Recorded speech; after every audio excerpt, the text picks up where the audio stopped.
পুরনো বাসগুলোকে আর চলতে দেওয়া হবে না।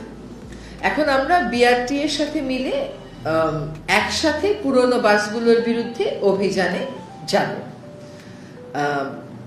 এই কাজগুলো সাইমালটেনিয়াসলি হতে হবে, যে পুরনো বাস রাস্তা থেকে সরবে, নতুন বাস যেগুলো হয়তো ইলেকট্রিক ভেহিকেল, ইলেকট্রিক বাসেস, সেগুলো আসবে। ভালো সংবাদ হচ্ছে যে আমরা অলরেডি 250টা, তাই না, বাস কেনার টাকার অনুমোদন পেয়ে গেছি, কিন্তু সরকারি যে প্রক্রিয়া সেটা শেষ করতে করতে আমাদের সময় এই বাস কেনা হবে কিনা জানি না। But the good news is যে এটার অ্যালোকেশনটা আমরা পেয়েছি। আমাদের স্যানিটারি ল্যান্ডফিল, আমাদের আমিনবাজারি বলেন আর মাতুয়াইলি বলেন, ভয়ঙ্কর অবস্থা, এবং সেখানে আবার আগুন লাগিয়ে বর্জ্যের ভলিউম কমানো হয়। যখন আগুন লাগায় তখন আবার যে স্মল পার্টিকেল গুলো আসে, ওটা বায়ু দূষণ আরো বাড়িয়ে তোলে। সেই জন্য ওনারা বলছেন যে আমাদের স্যানিটারি ল্যান্ডফিল করতে হবে এবং ওয়েস্ট ম্যানেজমেন্টের ইনসিনারেটরি বলেন, সিগ্রেগেশনই বলেন, এগুলো শুরু করে দিতে হবে।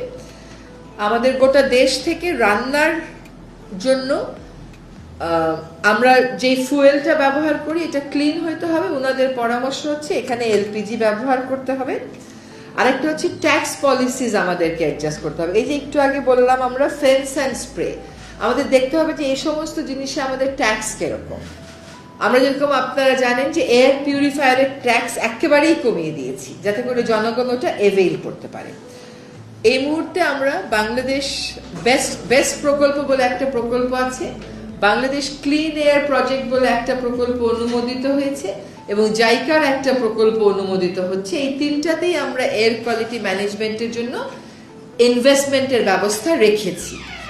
সেগুলো হয়তো প্রকল্পটা আমরা আনবার চেষ্টা করেছি, কিন্তু টাকাটা আমাদের সময় ব্যয় হবে কিনা জানি না। ওটা সম্পর্কে আমাদের পরিবেশ অধিদপ্তরের পরিচালক মহোদয় কথা বলবেন।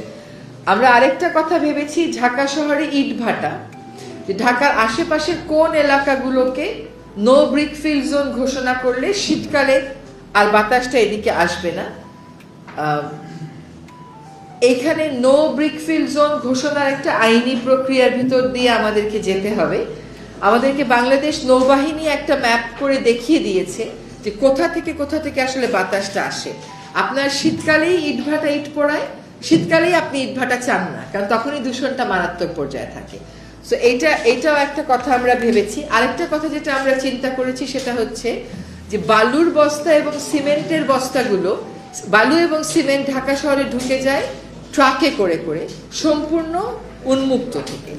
সো আমরা দুইটাই চেষ্টা করব। একটা হচ্ছে এইগুলো ব্যাগে ভরে ভরে ঢাকায় আসতে হবে, আর যদি ব্যাগে ভরে আসার প্রক্রিয়াটা সময় সাপেক্ষ হয় তাহলে কাভার ছাড়া কেউ ঢুকবে না, সেখানে আমাদের হাইওয়ে পুলিশের সাহায্য নিতে হবে।